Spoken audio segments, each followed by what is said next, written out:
This episode is brought to you by Stouffer's. Here comes three-time juggling champion Natalia Rogers. She's juggling law school, her TA job. Oh, narrowly catches the laundry. What's that fourth ball? Parents unexpectedly showed up at dinner time? Is that too much for Natalia? Not with Stouffer's Chicken Alfredo and its mouth-watering mix of Asiago, Romano, and Parmesan. When you're juggling four things at once and the clock strikes dinner, think Stouffer's.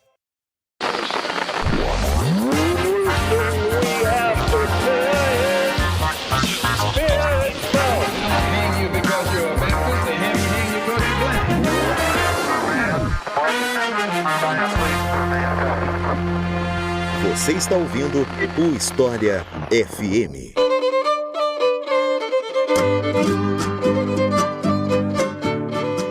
Imigração no sul do Brasil, aquele tema que é bastante discutido e muito distorcido para se criar mitologias de superioridade sulista e coisas do tipo. Esse é o tema de hoje do História FM. Eu sou Iclis Rodrigues e para falar com a gente sobre esse assunto, convidei mais uma vez aqui conosco o professor Paulo Pinheiro Machado, a quem eu passo a palavra para se apresentar para vocês. Então, Paulo, seja muito bem-vindo. Fique à vontade para se apresentar para o pessoal. Muito obrigado pelo convite, Iclis. Fico honrado em poder participar novamente do teu podcast. Meu nome, então, é Paulo Pinheiro Machado, eu sou professor do Departamento de História da UFSC, leciono aqui no curso de História da graduação e no programa de pós-graduação também.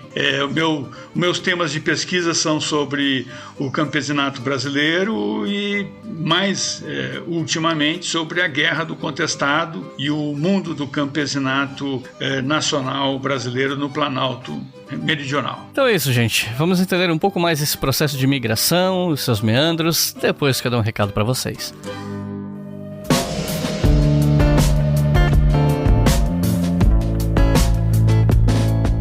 Estamos de volta, depois de um breve período de férias que começou ali em dezembro e terminou agora em fevereiro. Nós estamos de volta com episódios regulares do História FM. Quer dizer, a gente tinha os drops, rolando, mas agora História FM de volta no seu formato tradicional, do jeito que vocês gostam. E tudo isso graças ao pessoal que colabora com a gente em apoia.se/obrigahistoria. Nós tivemos vários novos apoiadores desde o final de dezembro até agora. Nós perdemos mais apoios do que recebemos, o que é meio normal nessa época do ano. E vamos torcer que a gente continue mantendo a base de apoiadores estável. Mas, para isso, eu preciso contar com a sua colaboração. E você pode fazer isso a partir de qualquer valor, a partir de R$2 por mês, que é menos que o preço de um miojo, de acordo com os dois mercados que eu vou aqui na minha cidade.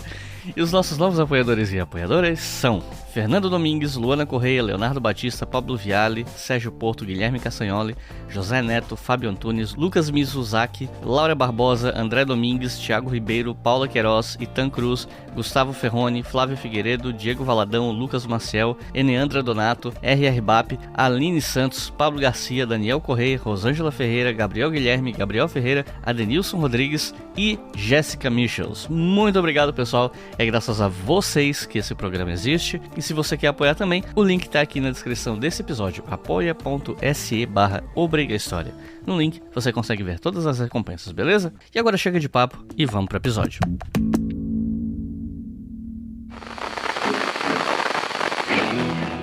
Boa noite.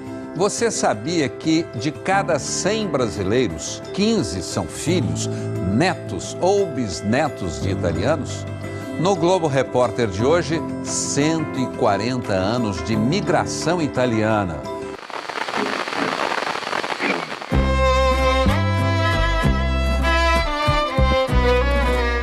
Apesar do título desse episódio ser Imigração no Sul, a ideia aqui é falar da imigração europeia, de como ela ajudou a consolidar toda uma mitologia política de superioridade cultural e social no sul do Brasil, que a gente sabe, quem é da história sabe que isso é uma falácia. Mas de qualquer modo, o sul ele não começa com esses imigrantes, Então, você poderia explicar pra gente qual era a configuração social e política do sul do Brasil antes desse fluxo mais massivo de imigrantes europeus, acho que principalmente no século XIX, Então, o sul do Brasil era uma região predominantemente de pecuária, Se a gente fosse considerar as regiões mais interioranas, do Rio Grande do Sul, do Planalto Catarinense, dos Campos Gerais do Paraná. Era uma região dominada pela pecuária extensiva, também pelo comércio de mulas que abastecia a Feira de Sorocaba e as regiões centrais do Brasil. E no litoral a gente tinha uma atividade pesqueira já bastante importante, desde o século XVIII, não só da pesca da baleia, mas de outros peixes e tudo mais, né? Então, assim, a gente tem uma sociedade então tradicional, colonial brasileira, mas muito ligada ao abastecimento do mercado interno, não só de mulas, mas também de charque e outros produtos da pecuária, que tinham como objetivo principalmente o abastecimento do mercado interno brasileiro. E também durante o período colonial e antes da chegada dos imigrantes europeus de outros países, há também uma colonização açoriana, né? Uma colonização de portugueses provenientes dos Açores e de algumas outras vilas de Portugal, que vão formar também unidades de pequenos produtores de gêneros alimentícios ao longo do litoral, principalmente de Santa Catarina e do Rio Grande do Sul, né? No Rio Grande do Sul, na região da Lagoa dos Patos e do Vale do Rio Jacuí, Guaíba, né? Então são regiões também onde pequenos e médios proprietários açorianos vão se assentando no final do período colonial. Então, assim, frequentemente a historiografia considera até a colonização europeia quase que com alguma continuidade com a colonização açoriana que tinha acontecido antes, né? E tem de fato algumas semelhanças. Esse é o sul do Brasil, né? São províncias, né, muito pobres, muito pouco povoadas também, né, no geral, em comparação com o Rio, Minas, Bahia, Pernambuco, né? Mas já tinha, né, um número significativo de trabalhadores escravizados, mesmo nas regiões de pecuária. Aqui a gente tem dados de Lages, de Alegrete e dos Campos Gerais do Paraná, que entre 20% e 25% dos trabalhadores na pecuária eram trabalhadores escravizados, africanos ou nascidos no Brasil, né? Mas eram juridicamente escravizados. E há também uma grande população de libertos, né? E filhos de escravizados ou libertos em vida também, que compunha muito mais do que esses 25%, 30%. Então, assim, a gente tinha uma forte população nacional livre no sul do Brasil, além de indígenas destribalizados, muitos provenientes tanto do tropeirismo paulista, tupi-guarani, de lá, né, como dos indígenas remanescentes das missões jesuíticas na região do Rio Grande do Sul. Esse povo todo meio que vai se mesclando no sul do Brasil, né, e formando uma população nacional. Muito se fala sobre como esses imigrantes vieram para cá fugindo de guerra, de fome. Genericamente falando, a gente ouve muito isso, né? Porque seus antepassados fugiram da guerra, da fome e tal. Mas você pode explicar pra gente que eventos mais específicos estavam acontecendo na Europa que incentivaram essas pessoas a virem pro Brasil nesses fluxos migratórios mais intensos, né? Porque, beleza, guerra, mas qual? Ou quais? Fome por quê? Então, se você puder explicar um pouquinho. Então, são diferentes levas, né? São diferentes ondas de imigração, né? A gente tem ali, por exemplo, no primeiro reinado, no Brasil, uma vinda de colonos alemães, ou vindo de estados que mais tarde fizeram parte da futura Alemanha, né? Porque na época na Alemanha não existia como Estado Nacional, eram vários principados, pequenos reinos, né, e cidades independentes, mas essas pessoas que vêm do norte da atual Alemanha, muitos eram veteranos das guerras napoleônicas e são contratados pelo Império como soldados para lutar na Guerra Cisplatina. Então é uma figura que é chamada já na época por Pedro I e por Schaefer, que foi um dos arregimentadores desses colonos, de colonos soldados, eles eram assim chamados. Então eles vinham com as suas famílias, as famílias se estabeleciam nos lotes coloniais, em regiões como São Leopoldo, no Rio Grande do Sul, São Pedro de Alcântara, aqui em Santa Catarina, que é de 1829, ainda do primeiro reinado, né? Rio Negro e outros São Pedro de Alcântara, em São Paulo também. Então são colônias que vão se criar com soldados colonos, né? Então era uma época que a rubrica de colonização que existia no orçamento do Império era usada pelo imperador para a contratação de soldados, né? E esses soldados no contexto do primeiro reinado, eles eram fundamentalmente importantes porque o Império tinha dúvidas quanto à tropa do exército, né? Ou seja, a tropa do exército brasileiro ela era muito turbulenta, vamos dizer assim, no mínimo, né? Politicamente turbulenta. A professora Gleides Sabina Ribeiro, lá da Universidade Federal Fluminense, estudou até vários conflitos, né, da tropa no Rio de Janeiro, né? Onde os oficiais, em grande maioria dos oficiais do Exército eram portugueses natos, né? Mesmo tendo aderido à independência do Brasil, eles diziam que era uma tropa haitiana, né? Ou seja, que poderia levar a um levante semelhante ao que aconteceu em São Domingos, no Haiti, na Revolução Haitiana, que você já tem um episódio sobre isso até, né? Então, assim, esse temor ao haitianismo fez com que o Pedro I fosse estimulado a criar alguns batalhões com imigrantes estrangeiros, e ao longo do primeiro reinado são praticamente 10 mil soldados que vêm trazendo suas famílias, aí um contingente então seria bem maior, né, para essas diferentes colônias. No caso de São Leopoldo, no Rio Grande do Sul, foi a maior colônia dessa fase, né, porque foram praticamente 5 anos de entrada sucessiva de lotes de colonos na região de São Leopoldo, que depois, né, ganhou uma dinâmica própria, porque aquele grupo foi se nacionalizando, formando uma segunda, uma terceira geração, e foi até ajudando a assentar os novos colonos que chegavam depois, né? Então, assim, mas mesmo em 1850, quando tanto no Rio Grande do Sul como Santa Catarina e Paraná se estimulam colônias particulares e colônias provinciais, também vem um grupo de soldados, né? São os Blumers. Os Blumers, eles tinham lutado nas guerras da Prússia contra os estados alemães, eram veteranos de guerra e vão ser também trazidos para o Brasil. Vários desses Blumers vão lutar na Guerra do Paraguai também, em número menorzinho, né, do que a maioria nacional que compunha o exército brasileiro na Guerra do Paraguai. Mas a busca de colonos, ela estava ligada também a essa preocupação com o uso militar do colono, né? Portanto, para o Império era até interessante trazer colonos com uma certa experiência militar. Então, a Europa, ao longo do século XIX, tem muitas guerras, né? Para o primeiro reinado, era importante para os agenciadores contar com veteranos das guerras napoleônicas. E mais para o final do século, como a imigração vai virando um fenômeno de massa, vai diminuindo essa preocupação com colonos militares e vai aumentando a preocupação em trazer colonos que sejam camponeses, né? Que venham do meio rural, do meio agrícola, né? Para que sejam assentados. Então, num primeiro momento, a gente sempre tem que pensar assim: a passagem transoceânica até 1850 ela era muito cara. Então isso impediu uma imigração de massa para o Brasil antes de 1850. Isso só foi viabilizado com a generalização da navegação a vapor e o barateamento dos fretes e dos preços de passagens. Então, assim, os navios começaram a carregar uma tonelagem muito maior de mercadorias e um número muito maior de passageiros. E aí foi possível baratear as passagens, que inicialmente eram pagas pelos colonos. E depois, a partir da década de 1870, 1880, o Império passou cada vez mais a subsidiar as passagens desses imigrantes. Então,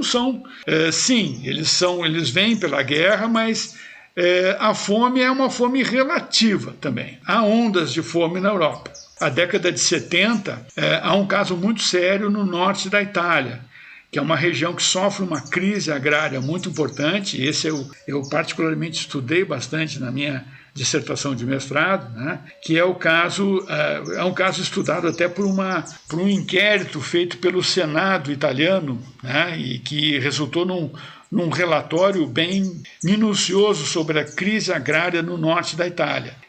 São as atas da Junta da Inquiesta Agrária, né? Que é essa investigação feita pelo Senado. Então, o Senado vai chamar a atenção no relatório, né, para a fragmentação da propriedade camponesa, que chegou a um máximo de fragmentação, né? Eram famílias muito grandes, que viviam em poucos hectares de terra, então dependiam cada vez mais do trabalho assalariado externo desses camponeses, né? Que muitas vezes se urbanizavam e se transformavam em trabalhadores urbanos, ou mineiros, ou iam para outras regiões da Europa, como imigração temporária. Então há sim crises de abastecimento, há fome, mas assim, em alguns depoimentos de imigrantes e correspondências que eu estudei na época, existia um problema sério para a família camponesa, principalmente aquela do norte da Itália, que estava sob ainda domínio austríaco, é que quando um camponês ele era recrutado para o exército austro-húngaro, por exemplo, a família não só perdia braços para a terra, né, para a lavoura, mas também, além de perder um trabalhador em idade adulta, jovem, né, um soldado de 18, 19, 20 anos, tinha que também fornecer para o exército um enxoval para esse soldado, né? Ou seja, eram recursos destinados a comprar farda, bota, armamentos e tal, que tinham que ser fornecidos pela família também. Então há muita queixa sobre isso. E há queixa também sobre o tipo de tributação que é feita sobre a população na época da unificação italiana. Porque antes aquelas regiões estavam mais acostumadas a viver, do norte da Itália, né?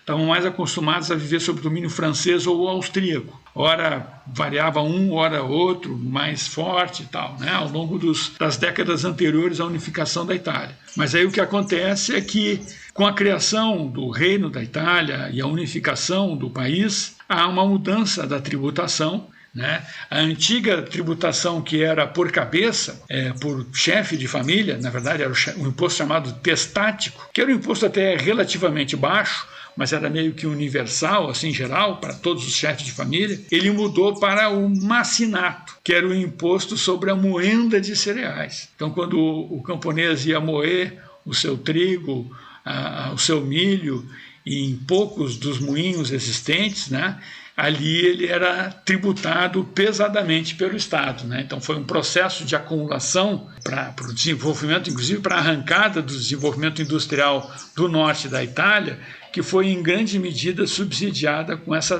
tributação ao campesinato. Então isso acabou fazendo com que muitas famílias pensassem seriamente em deixar de praticar aquela imigração temporária para trabalhar em outras regiões e pensar na imigração definitiva, né? Que é a imigração transoceânica. Naquele período, os europeus eles queriam ir para um novo mundo, mas não para trabalhar como assalariados, certo? Acho que a maior parte deles, eles queriam e pensavam, existia um cálculo, vamos dizer assim, subjetivo, que é assim, olha, eu vendo aqui o meu pedaço de terra que eu tenho na Itália, que são 1,5 hectares, 2 hectares, um pedaço muito pequeno de terra, mas com esse valor eu consigo adquirir no Brasil uma colônia de 25, 50 ou até 75 hectares, né? Então ele podia ter,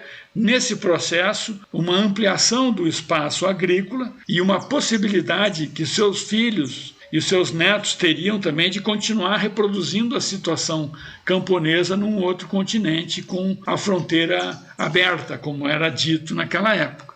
Só teriam que ter cuidado com feras indígenas, essas coisas que já eram relatadas aos imigrantes. Então, assim, nas décadas de 1870, 1880, o Brasil, a Argentina, os Estados Unidos, a Austrália, o Uruguai e o Chile eram países, né, de grande destino para esses imigrantes europeus. Agora, a partir da década de 1880, a fronteira agrícola norte-americana já está praticamente esgotada, ocupada por farmers, né, por imigrantes que acabaram adquirindo as terras lá a preços muito baixos, né, enquanto que a Austrália era vista como uma terra muito bravia, insalubre, com problemas, né? Então, a Argentina era um ponto de atração, mas o Brasil passa a ser um ponto de atração importante, né? Então, tanto o efeito da propaganda como por parte de alguns pioneiros europeus que tinham chegado por aqui e que publicam esses relatos na Europa, o Brasil, principalmente o sul do Brasil, por ter uma região de clima não tão quente quanto o Brasil central e do norte, isso aparecia nos textos da época como um lugar interessante para o destino de colonos europeus. Agora, se a gente for pensar naquela crise agrária dentro da Europa que está empurrando esses camponeses para a imigração, a historiografia europeia mostra, né, que essa crise agrária ela começou no norte da Europa, na primeira metade do século XIX. Então a Alemanha, os países nórdicos, a própria Grã-Bretanha vão ser grandes expulsores de camponeses durante essa primeira fase. Na segunda metade do século XIX, a partir da década de 1850, essa imigração e essa crise agrária também vai se deslocando para o sul da Europa, né? Regiões como Itália, Espanha, Grécia, Portugal vão ser também aceleradores, né, no fornecimento de imigrantes. Então, assim, essas ondas migratórias, elas seguem um pouco o processo de crise agrária que é provocado pela introdução do capitalismo no meio rural, né? Que implica no cercamento dos campos, implica no fim dos laços comunitários e no código, na aplicação do Código Civil e na ideia de propriedade individual da terra, que leva tempo para se consolidar na Europa continental, né? Olha, que a Insider tem as roupas mais confortáveis do mercado, com altíssima qualidade, melhor dissipação de calor, desamassa sozinha no corpo, não desbota e tem várias outras vantagens, quem é ouvinte do História FM e ouvinte regular, né, já sabe. Mas, e se eu te disser que nesse mês o meu cupom História FM dá 10% de desconto para quem já comprou com a Insider, mas dá 20% de desconto para quem é cliente novo? E você ainda pode somar esse cupom com os descontos que você encontra lá no site da Insider também. E para acessar o site e ganhar esse cupom automaticamente, é só acessar pelo link que está na descrição desse episódio aqui. Ou então, se você entrar por outro link, você digita História FM tudo junto na hora de fechar a compra, ali no campo do cupom, e pronto, você ganha o desconto automaticamente. Dessa forma, você leva as melhores roupas do mercado e ajuda a História FM a continuar nativa, beleza? Então corre lá para não perder essa chance. E por que o Império e mesmo a República depois queria esses imigrantes aqui? Era por disputas de fronteira, produção alimentar, exploração de algum recurso específico que era abundante no sul? E eu sei que uma das questões tinha a ver com branqueamento e tal, mas essa questão do branqueamento eu vou trazer depois. Aqui eu queria focar nessas questões em teoria mais fronteiriças e materiais, né? Quais seriam as razões do Império e até da República depois querer esses imigrantes aqui? Olha, há uma preocupação, né, em fazer com que o país tenha, né, um abastecimento de alimentos mais regular. A história da alimentação e do abastecimento no Brasil mostra, desde o período colonial, várias crises de abastecimento, né? Principalmente nessas regiões de plantation, de exportação, né? Quando produtos como o açúcar, o algodão, o café e outros, né, acabavam tomando conta dos interesses principais desses proprietários, né, e descuidavam muito, né, da agricultura de subsistência, né? E essa agricultura de subsistência ela é própria de um campesinato médio ou pequeno, né, que não está ligado não diretamente ao circuito internacional de comércio. Então, assim, era interesse do Império a formação de um campesinato em áreas que não fossem interessantes ao latifúndio pecuarista. Então, assim, as regiões de introdução das colônias de imigrantes europeus no sul do Brasil eram frequentemente regiões de matas, que não eram interessantes ao latifúndio pecuarista. Então, assim, havia também uma preocupação com a consolidação de fronteiras, né? Durante muito tempo, o governo central do Rio de Janeiro teve um temor, né, de perder essa região do sul para os vizinhos de língua espanhola do Prata, né? Então, assim, a consolidação da ocupação territorial, ela poderia ser feita também através dessa colonização, né? Que traria, não que a região fosse despovoada, mas é que traria uma população sedentarizada mais obediente ao Império. Tem alguns ministros da Agricultura fazem referência a isso, né? Dizendo que por mais desassistidas que fossem as colônias, elas tinham uma incrível fidelidade à figura do imperador, como sendo alguém que podiam apelar em casos de calamidade e tal. Então, para o Império era interessante ter dentro das províncias um grupo também de confiança. Além do que, também essas colônias são locais importantes para o recrutamento militar. E no caso da igreja, era interessante para o recrutamento de quadros da igreja também. Na época, a igreja era ligada ao Estado, no Império, né? Então, era quase que uma questão estatal, isso. Aqui vem mais uma questão do tipo, o que veio primeiro, né? O ovo ou a galinha? Mas talvez a minha pergunta seja mais fácil de responder do que isso, que é o seguinte. Esses imigrantes, eles começam a ver o Brasil como uma possibilidade interessante e vendo esse fluxo, o governo do Império resolveu aproveitar essa imigração e interviu para facilitar ela? Ou foi um outro processo? Foi o Império que ativamente se esforçou para ir atrás desses imigrantes lá mesmo na Europa de alguma forma e só aí o fluxo começou a ser maior? Isso é algo que a historiografia consegue responder? Olha, a historiografia acaba considerando que aconteceram esses dois processos. Eles aconteceram meio que de forma concomitante, porque há uma imigração espontânea, que ela é bem pouquinho numerosa, mas ela é qualitativamente importante, né? Depois eu vou explicar melhor isso. E há depois da década de 1870 uma migração em massa, onde ela é já claramente dirigida pelo governo ou através de empresas contratadas pelo governo, né?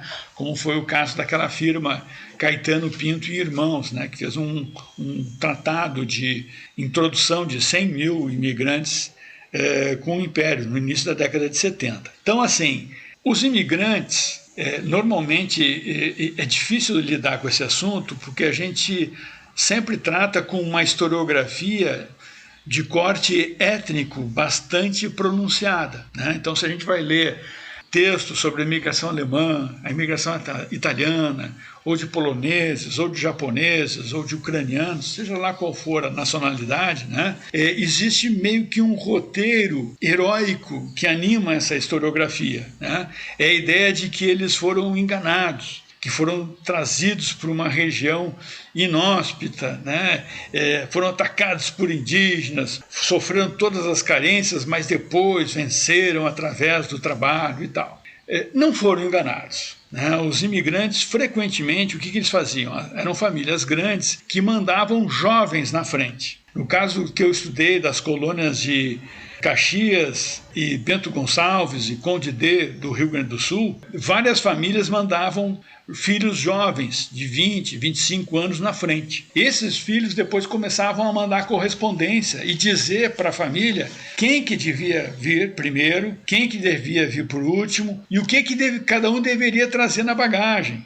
Eles diziam assim, olha, tragam na bagagem todo o trem de cozinha, tragam ferramentas, que aqui elas são caras, tragam tecidos, que aqui são muito caros. Agora, não tragam alimentos, não tragam outras coisas que vão estragar no caminho, não presta e tal. Cuidado com os agentes no porto de Gênova, que são todos ladrões, vão te enganar, vão tirar o teu dinheiro e tal. Procure conduzir um outro grupo de colonos, que aí você vai ter a passagem gratuita, se você for o condutor. E eles dão várias dicas assim, que aparecem como a imigração era um risco calculado, de certa forma, e não propriamente um pulo para o escuro, né? Era um risco calculado, que às vezes podia dar certo, outras vezes podia ter problemas, né? Mas frequentemente, acompanhando pela correspondência dos colonos, dá para ver que existia uma mútua influência entre a iniciativa dos colonos em ter, porque eles são empurrados, né, pelos seus países, pelas suas sociedades, pelas crises econômicas que viviam naquelas regiões, né, eles são meio que empurrados para cá. Mas eles não vão se jogar para qualquer país sem antes fazer uma avaliação.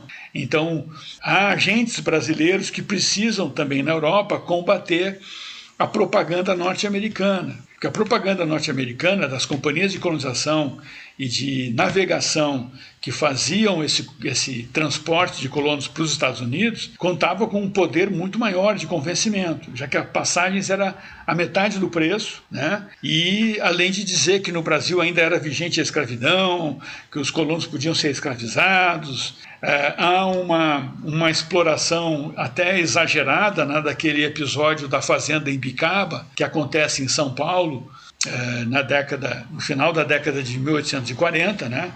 Foi uma experiência de vinda de colonos suíços, introdução desses colonos suíços em fazendas de café do senador Nicolau dos Campos Vergueiro, de São Paulo, né? Um senador português. Ele era um português de nascimento, mas era senador pela província de São Paulo. E ele criou uma firma de importação de colonos e introduziu 2.000 colonos suíços na sua fazenda, né? E aquilo acabou numa época que os colonos ficaram muito endividados com a passagem transoceânica e depois ficaram mais endividados ainda no barracão da fazenda desse Nicolau Vergueiro, né, dessa firma Vergueiro. E aí acaba havendo uma grande insurreição, né, que é a revolta dos colonos da fazenda de Bicaba, né, e isso repercutiu muito quando foi publicado na Europa, em 1850, um livro de um colono suíço, Thomas Dabatz, chamado Memórias de um Colono no Brasil. O Thomas Dabatz era um colono professor, né, e que relata todas as formas de exploração, inclusive os maus tratos que eram feitos pela fazenda do Nicolau Vergueiro. Então, na época, até na Alemanha, alguns jornais começaram a publicar charges de colonos brancos trabalhando na agricultura no Brasil sendo chicoteados por feitores negros, né? Ou seja, para criar assim, um choque naquele público, né? E mexendo até com o racismo da população europeia, né? Olha, você pode ser chicoteado por negros se for para o Brasil e tal. Então houve até uma operação do governo da Prússia em desestimular a vinda de colonos para as províncias do norte e do centro do Brasil. Era o rescrito de von Heidst. Nesse decreto, né, ficou definido que as companhias de navegação que fizessem esse comércio de colonos, esse transporte, né, de colonos alemães para o norte e o centro do Brasil, elas perderiam as isenções tributárias e alfandegárias que elas gozavam nas cidades do norte da Alemanha, né? Então, mas isso não vigorava para as províncias do sul, no caso Paraná, Santa Catarina e Rio Grande do Sul, e em certa medida também Espírito Santo, ficaram de fora dessa medida. Então, assim, respondendo a tua pergunta, que veio antes o ovo ou a galinha, eles vêm meio que juntos, né? Há tanto a vontade do imigrante fazer e conhecer o novo país, como também depois, mais predominantemente perto do final do século, né, um forte investimento do governo em propaganda e agenciamento de colonos para o Brasil. Um dos argumentos que é usado para destacar a imigração do Sul como algo excepcional é a ideia de que essa colonização aqui foi mais eficiente porque os trabalhadores eram mais esforçados e coisas do tipo, mas diferentes historiadores contestam isso, né? Então, eu queria te perguntar como é que se deu essa imigração, essa ocupação de território, por que ela trouxe benefícios a esses imigrantes que os imigrantes de outros lugares não necessariamente tiveram, porque no começo desse fluxo esses benefícios não eram dados, isso foi uma coisa que veio depois, né, pelo que eu entendi. Como é que foi a cronologia disso, dessa questão de benefícios para imigrantes no Sul? Bom, como eu falei, né, antes, são diferentes ondas migratórias, né? No primeiro reinado, aqueles colonos, por exemplo, que foram para São Pedro de Alcântara, aqui, e São Leopoldo, no Rio Grande do Sul, eles tiveram terras doadas pelo Estado, então não eram nem vendidas. Era antes da lei de terras, né? E eram datas de até 70 hectares por família. Há algumas colônias que nos relatórios dos presidentes de província e dos ministros, eles vão chamar de fracassos, como a colônia de Torres, Três Forquilhas e São Pedro de Alcântara, que tem lá em Torres, no Rio Grande do Sul. Mas aí eu fui ver direto, mas por que fracassaram, né? O fracasso era uma conclusão dos presidentes de província, mas não era exatamente uma conclusão dos colonos, porque os presidentes de província diziam que os colonos tinham se acaboclado e, portanto, adotado né, o mesmo modo de vida das populações nacionais que viviam naquele território. Então ela acabava não oferecendo aquele enxerto europeu modernizador que eles esperavam. Mas é uma forma negativa de se ver essa experiência. O acaboclamento pode ser visto também como uma forma de integração desses colonos à sociedade brasileira. E isso a historiografia vem revendo, né, esses casos de fracassos, entre aspas, né, de colônias. Mas mesmo aquelas que eram relativamente bem-sucedidas, elas eram extremamente pobres. Durante todo o século XIX e boa parte do século XX, essas colônias elas eram muito, mas muito pobres. Não quer dizer que eles passassem fome, porque eles tinham até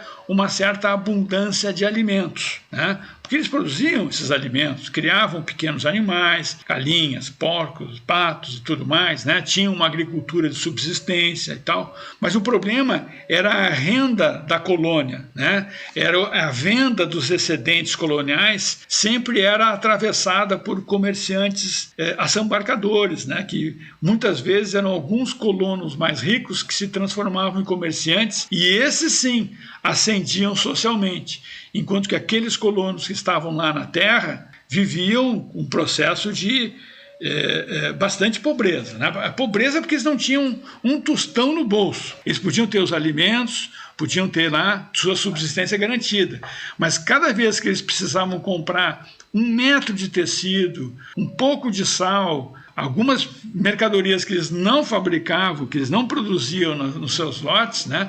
E aquilo equivalia a muito trabalho, a muito produto da sua lavoura para poder ter acesso a esses produtos. Frequentemente até esses colonos nem conseguiam pagar para os seus lotes, no caso das colônias oficiais. A partir de 1850, essas colônias oficiais vão ter lotes que são vendidos pelo Império a preço até baixo. Não era um preço muito alto, mas mesmo assim os colonos não conseguiam pagar dentro do prazo, mas nem por isso foram expulsos de suas terras. Então há diferentes situações, né?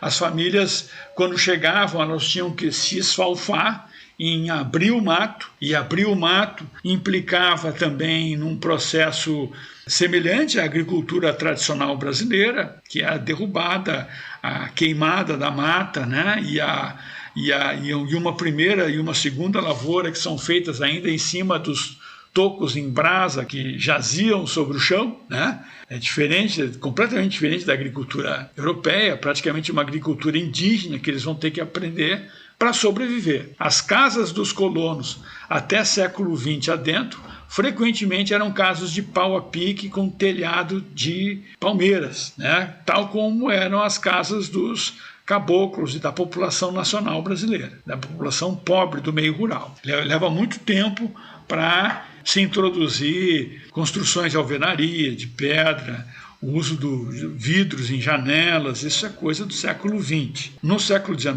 só pessoas muito ricas que podiam fazer isso. Então, assim, acho que é um dado importante, né?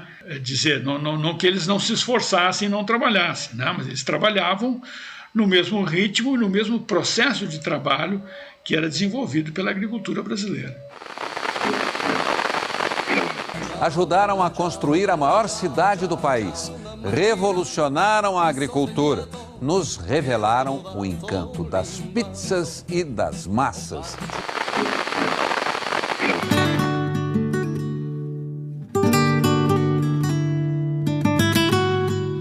Me parece que hoje o entendimento da historiografia sobre o assunto é de que esses imigrantes fizeram essa ocupação funcionar melhor que a média por conta da relação de aprendizado mútuo entre os imigrantes que estavam chegando e os que já estavam aqui, inclusive população indígena, conhecimento da população negra escravizada e por aí vai, né? Você pode explicar pra gente como é que funcionava essa troca de informações e como esses imigrantes que vêm depois, eles acabam sendo beneficiados pelos conhecimentos de quem estava aqui antes e tal? Isso é realmente bem interessante. Eu acho que é um dos capítulos mais importantes da história da agricultura brasileira, né? Porque há uma mútua aprendizagem, né? Tanto da população nacional como da população imigrante, né? Uma peça que caiu nas minhas mãos é um livro de um engenheiro francês que foi o primeiro diretor da colônia de Joinville, aqui em Santa Catarina. É o Louis Léonce ou B? Louis Leonce, ele faz um manual de agricultura para os colonos recém-chegados. Então ele começa nesse manual dizendo para eles assim, olha, esqueçam tudo que vocês sabem sobre a agricultura europeia. Não vai funcionar aqui, ponto. Aí ele diz que os colonos que vêm para a região ali de Joinville devem se dedicar à produção de cana-de-açúcar, de café, de feijão, de algodão, de milho, de mandioca, que eram produtos que tinham mercado certo no Brasil, e estando Joinville do lado do Porto de São Francisco, teria todas as condições de uma comercialização desses excedentes agrícolas. Então, dali ele começa a explicar como é que planta mandioca, tem que pegar os gravetinhos lá e tal. Explica a época do ano que se planta o milho, como cuidar para não ter ataques de aves e tal. A cana-de-açúcar, ele vai explicando ali como é que funciona e tal. Então, aquela ideia de que o europeu chegaria no Brasil para introduzir o trigo, o centeio e os produtos da agricultura europeia, isso eles já tinham, em meados do século XIX, praticamente abandonado isso. Não que não tenham plantações de trigo, e tenham ocorrido, principalmente nas regiões de Planalto, acabam acontecendo. Mas essas já aconteciam também em São Paulo, no período colonial, e entre os açorianos também, não é uma novidade dos imigrantes do século XIX. O fato é que eles aprenderam com as técnicas indígenas e caboclas. Em várias colônias, sempre existia lá alguns que trabalhavam no desbaste do mato, na demarcação dos lotes, no serviço de topografia para a direção de colônias, que era sempre um caboclo, um negro velho, um trabalhador nacional, que com muita frequência ensinava a esses colonos qual a época, qual o período, qual o processo de plantação, de trato e depois de colheita, dos produtos da agricultura tradicional. E se não fizessem isso, eles não sobreviveriam, porque os auxílios que eram destinados aos colonos geralmente não vigoravam depois de 6 meses. Então, em 6 meses, era o tempo que o colono tinha para fazer a derrubada no mato, pelo menos uma parte daquele mato, e ter uma pequena roça de milho, feijão, mandioca, para ter, nos próximos meses, uma safra e não depender mais dos auxílios do governo. Então isso era um ponto meio que central. Acontecia um problema sério quando algum problema climático evitava que esses colonos tivessem uma safra. Isso acabou acontecendo no sul do Brasil em 1878 e 79. Que é a época de uma grande seca, e que os colonos recém-chegados, mesmo depois de 6 meses, eles não tinham nenhuma safra. Então eles vão lutar junto ao governo para ter uma extensão dos auxílios. E vários vão conseguir, várias colônias vão conseguir. Mas eles chegam a fazer verdadeiros levantes nas colônias. Em Blumenau, acontecem levantes em Caxias, no Espírito Santo também. Alguns mandavam pessoas até o Rio de Janeiro procurar Pedro II, para que atendesse essas demandas. Então, assim, no final dos anos de 1870, no orçamento do Império, em créditos extraordinários, chegou-se a gastar próximo de 10% do orçamento do Império em apoio aos setores de colonização para pequena propriedade nas províncias do Sul. Então não foi pequeno o investimento que o Império fez, para a introdução dessas famílias, desses agricultores, desses camponeses no sul do Brasil. Algumas pessoas apontam que parte do sucesso da imigração no Sul foi porque essa ocupação aconteceu concomitante a algo que se assemelharia a uma reforma agrária, bem entre aspas aqui, O quanto disso faz sentido ou não? Olha, faz um certo sentido, sim, Porque a colonização é um processo de assentamento de camponeses. Claro, se a gente for ver o sistema numa visão mais ampla, vai ver que esse assentamento de camponeses, com frequência, causava a expulsão dos nacionais, tanto indígenas como caboclos ou poceiros brasileiros naqueles territórios. Com o tempo, a Inspetoria de Terras e Colonização e o próprio Ministério da Agricultura vai recomendar que em cada colônia se estabelecesse pelo menos 10 ou 15% de nacionais, que seria uma forma de facilitar não só aquela comunicação e a troca de tecnologias agrícolas, mas de ter uma maior integração, né, entre o pessoal de fora com o pessoal nativo, né? Então, assim, num certo sentido, a gente pode dizer que sim, né? Ainda mais considerando que o Brasil era uma região com domínio, né, da grande propriedade fundiária, na maior parte da sua extensão ocupada, né? Então, sim, num certo sentido, houve, entre aspas, né, uma espécie de uma reforma agrária, só que era um processo de colonização, né? Não mexia na estrutura agrária existente, tanto é porque as terras escolhidas eram, para esse assentamento de camponeses europeus, eram terras desinteressantes para o latifúndio pecuarista. Aqui eu queria te perguntar sobre o tópico que eu estava adiando, que a gente até mencionou e tal, porque eu queria focar primeiro nessas questões econômicas e tudo, que é a questão da tentativa do governo de embranquecer o país, né? Isso começa já no Império ou foi uma coisa do período republicano? Você pode explicar melhor pra gente e como é que essa imigração do Sul se encaixa nisso? Olha, isso começa com o Império, mas não é um discurso pronto, assim, ele vai se introduzindo aos poucos. Durante a década de 1840, tem um ministro da Agricultura, que é o Miguel Calmon. Ele era um banqueiro ligado aos interesses da lavoura açucareira baiana e tal, né? Mas é um político, membro do Conselho de Estado, muito influente no primeiro reinado, nas regências e no início do segundo reinado. O Miguel Calmon, ele dizia o seguinte: ele defendia a imigração europeia como um enxerto para a população brasileira. O enxerto quer dizer que ela não viria para substituir a população brasileira. Ela viria para se agregar e dar uma nova energia, uma nova vitalidade. Ele usa essas palavras, né? Então seria um enxerto para dar nova vitalidade.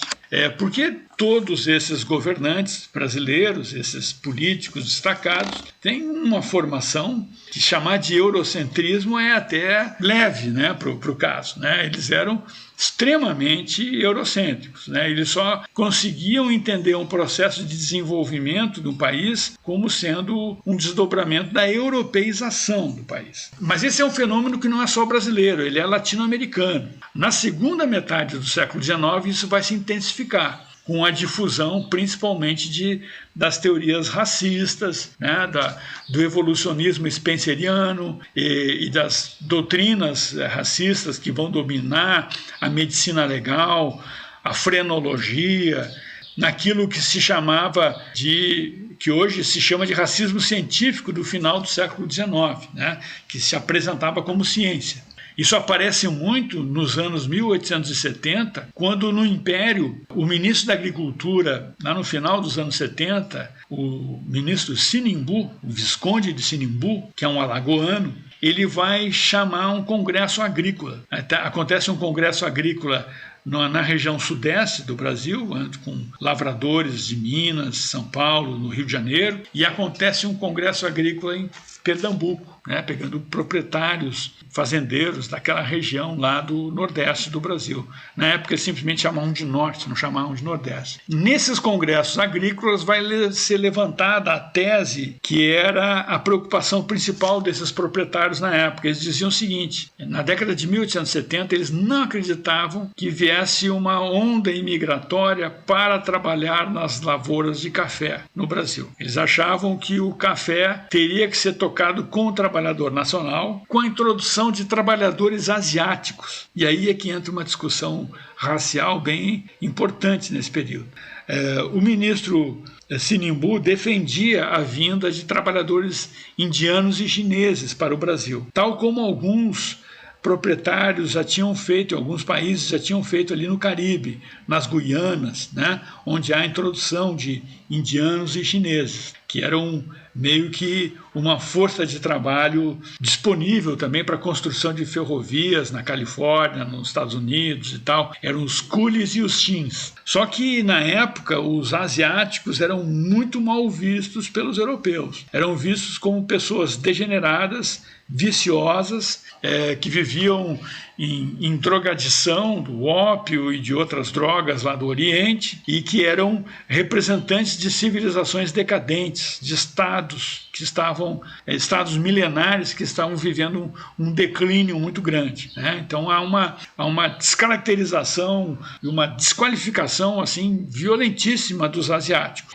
Alguns senadores de Minas e de São Paulo vão até dizer: olha, o Brasil já tem uma raça muito ruim, que é de indígenas e de africanos, vai piorar mais ainda com o asiático. Era assim, né, que falavam, né, os políticos daquela época. Então, assim, o racismo ele vai aumentando ao longo do século XIX, vai ficando mais pronunciado, principalmente no final do Império e no início da República. No início da República ele vai ganhar áreas de se juntar com discursos de higienização e de busca de uma melhoria racial também. E esse racismo vai chegar a defender, inclusive, a criação daquilo que eles chamam do projeto de imigração para criar um povo novo. Chegam a usar essa expressão. Então não era como aquela concepção do Miguel Calmon, lá do início dos anos 1840, que era o enxerto e tal. Agora eles já falavam, na década de 1880, em criar um povo. Porque eles diziam que o Brasil não tinha povo. O Brasil tinha proprietários, tinha uma classe dirigente, mas não tinha povo. Porque o que era considerado povo,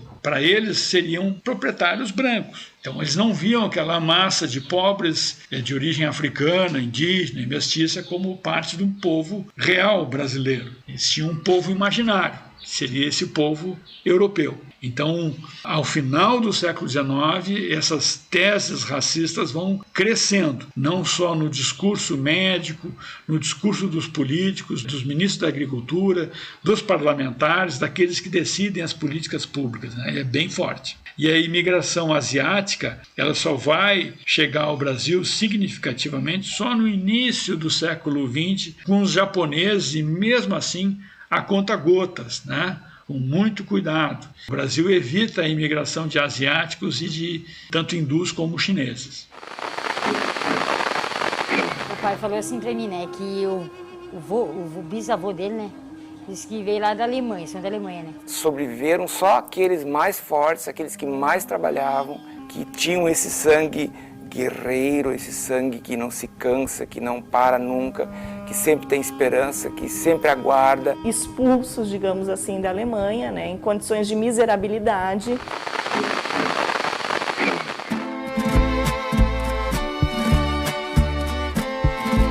A região sul foi palco de vários conflitos entre os séculos XIX e a primeira metade do século XX, né? E muitos deles têm relação direta com questões de classe, de terra. Como é que esses conflitos, ou pelo menos alguns deles, se conectam com a questão da ocupação dessas terras? O caso do Contestado, por exemplo, dá para relacionar com esse tópico da imigração?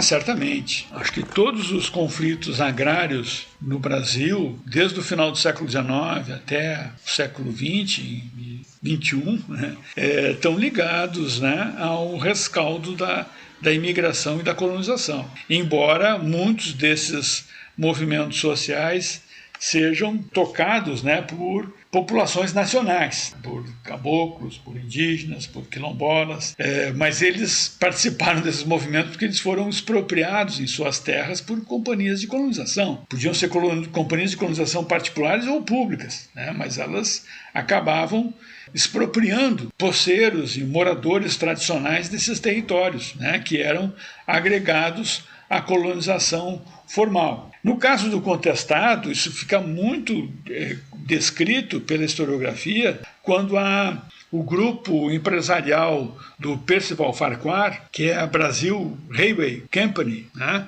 a companhia ferroviária norte-americana que vai adquirir a concessão para a construção, término da construção do trecho sul, né, da estrada de ferro São Paulo ao Rio Grande do Sul. Ela vai cortar o Vale do Rio do Peixe e vai ter um outro ramal lá entre União da Vitória e o Rio Iguaçu até Canoinhas, para depois descer para o Porto de São Francisco, né? Então a estrada de ferro ela vai receber como concessão do governo até 15 quilômetros de cada lado da linha férrea, das terras devolutas, das terras públicas, ficariam sob a administração dessa companhia ferroviária. E são vales de rios que eram já relativamente bem povoados, né, por populações nacionais, de ervateiros, de sitiantes, de agricultores que viviam em regime de subsistência e também de algumas comunidades indígenas, né? Tanto no Rio do Peixe como no Vale do Rio Iguaçu Médio. Então é por ali que vai ter esse conflito, né? A gente, no contestado, a gente tem dentro dos redutos, as chamadas cidades santas, tanto agricultores nacionais que foram expulsos pela Estrada de Ferro para a introdução de colonos europeus, como alguns colonos europeus que acabam aderindo ao movimento rebelde. Então é um misto. E eu acho que as lutas sociais que têm se intensificado no Brasil no século XX, principalmente se a gente for ver o movimento dos poceiros do sudoeste do Paraná, no início da década de 1960, o movimento pioneiro dos agricultores do Rio Grande do Sul na época do governo Brizola, no final dos anos 1950 1960, né, onde se cria o MASTER. O MASTER era o primeiro nome do movimento dos agricultores sem terra, antes de ser fundado o MST nos anos 80. Então tem a experiência do banhado do colégio na região de Camaquã e de vários assentamentos que foram feitos até pelo governo do estado do Rio Grande do Sul. Aqui em Santa Catarina vai se criar o IRASC, que é um órgão, né, de reforma agrária, mesmo antes de 64. Então, assim, existe uma espécie de uma demanda por reforma agrária por parte de uma segunda e terceira geração de filhos de imigrantes, filhos e netos de imigrantes que estão no Brasil, né, e que muitas vezes não podem também mais fracionar suas colônias, né?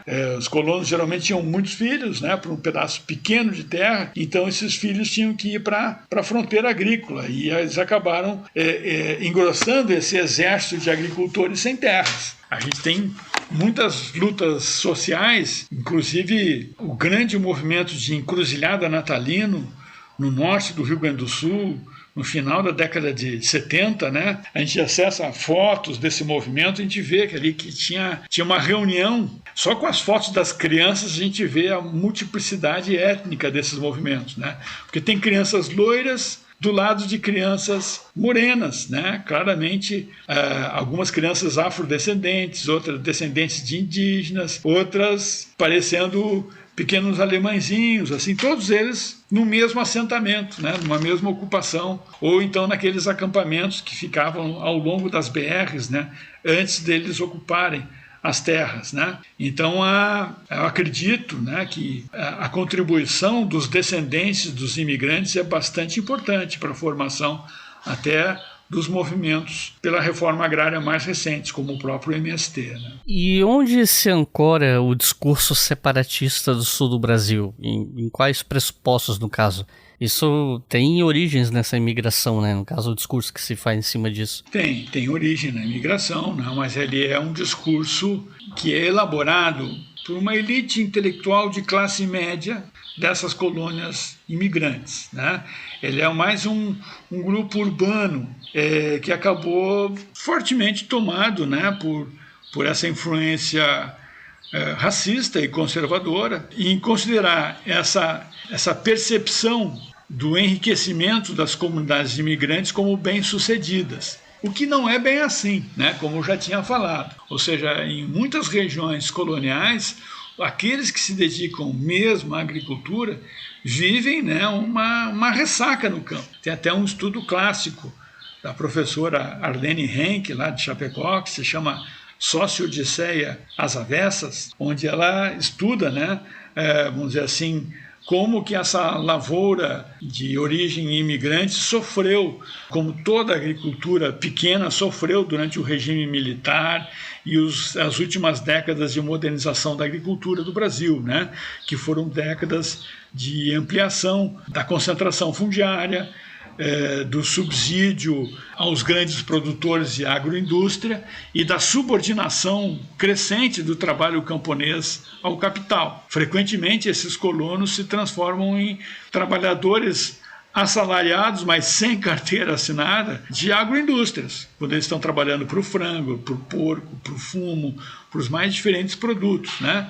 E sofrendo uma superexploração, sem ter os direitos trabalhistas que a CLT garante aos trabalhadores formais, né? Então ali eles são contratados como prestadores de serviço, é uma condição muito precária do ponto de vista da defesa dos seus interesses, né?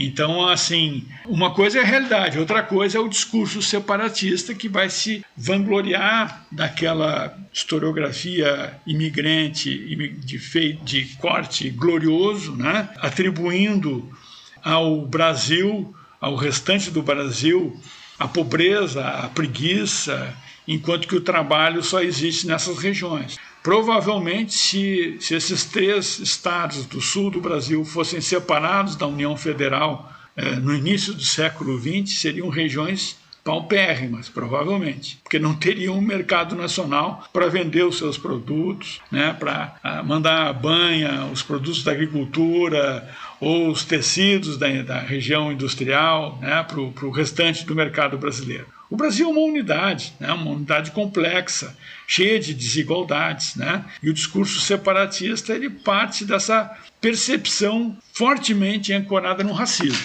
né, não tem como descolar isso.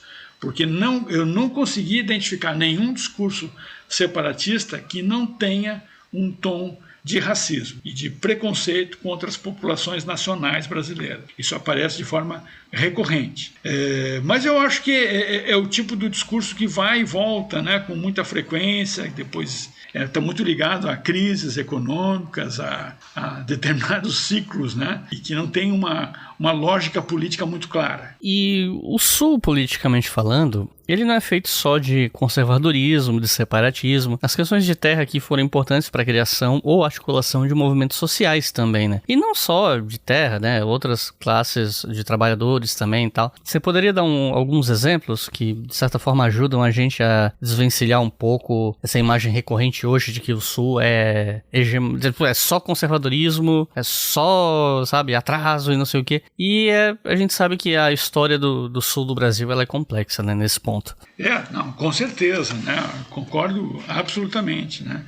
O Sul, ele tem também os seus conflitos agrários, as suas lutas camponesas, tem aquelas experiências que eu já falei, né, mais recentes, até da formação do MST, a luta dos poceiros no sudoeste do Paraná, a ocupação da fazenda Burro Branco, em Santa Catarina, que marca o início da reforma agrária aqui, a luta dos atingidos pelas barragens para que fossem reassentados em condições dignas, né, e não fossem simplesmente expropriados pelas barragens ao longo do Rio Uruguai e outras, né? Então é um número muito grande de movimentos sociais, hoje ligados à via campesina. Tem o movimento dos pequenos proprietários, o movimento das mulheres agricultoras, o movimento do próprio MST. E no caso, né, lá do início do século XX, a gente tem a Guerra Sertaneja do Contestado, né, que foi transformada em guerra porque o governo quis atacar, né? Mas antes de ser uma guerra do contestado, foi um movimento social, né? Um movimento social que inventou um tipo diferente de vida rural, né? Baseado naquilo que eles chamavam de cidade santa, como Taquarussu e mais uma dezena de outras cidades santas. Então, assim, a gente tem uma população rural que tem uma cultura de mobilização, uma cultura de sociabilidade, de vida comunitária, frequentemente associada a formas populares do catolicismo, né, formas populares que acabam incorporando, né, religiões de origem africana e indígena, que dão a essa população um repertório de experiência comunitária que é a base, é o cimento para vários movimentos sociais que a gente tem aí no resto do Brasil e que muitos brotaram a partir do Sul mesmo, né? Antes mesmo da chegada dos portugueses ao Brasil, viviam no território catarinense 3 grupos indígenas, os Guaranis, os Xoclengue e os Caigangues. Hoje, o que se sabe deles está preservado na coleção do Museu do Homem do Sambaqui, em Florianópolis.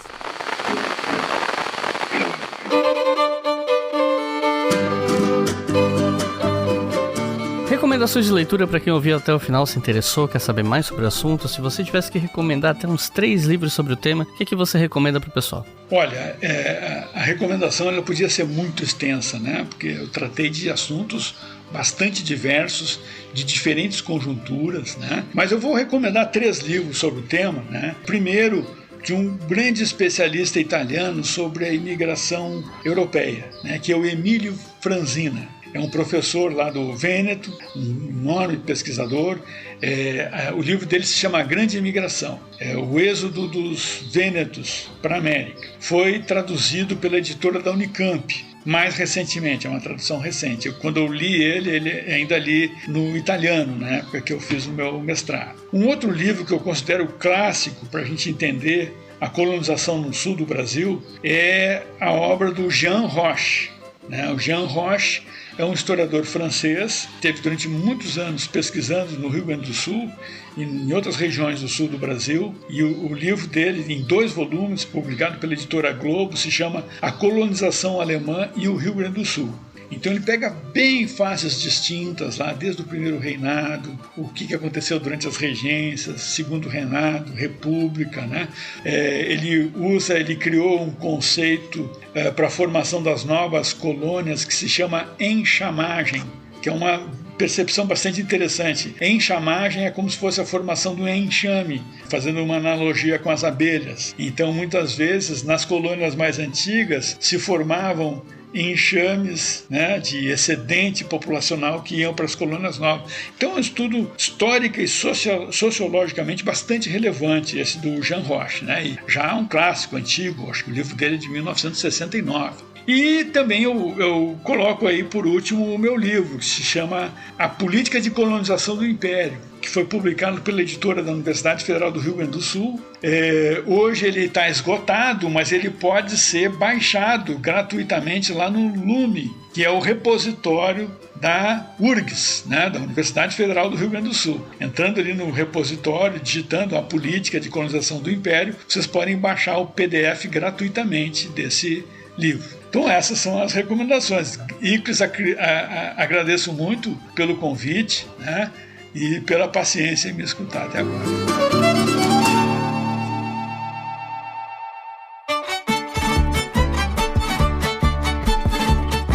Então é isso, gente. Muito obrigado por terem ouvido até o final. Dê uma olhada na descrição do episódio. Lá vocês vão achar o link do meu Instagram, @EclisRodrigues. Vocês vão achar os links dos meus cursos, link da Insider, Apoia-se e tudo mais que vocês têm direito, beleza?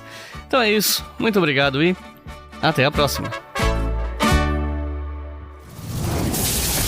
Esse podcast foi editado por Samuel Gambini, samuelgambiniaudio.com.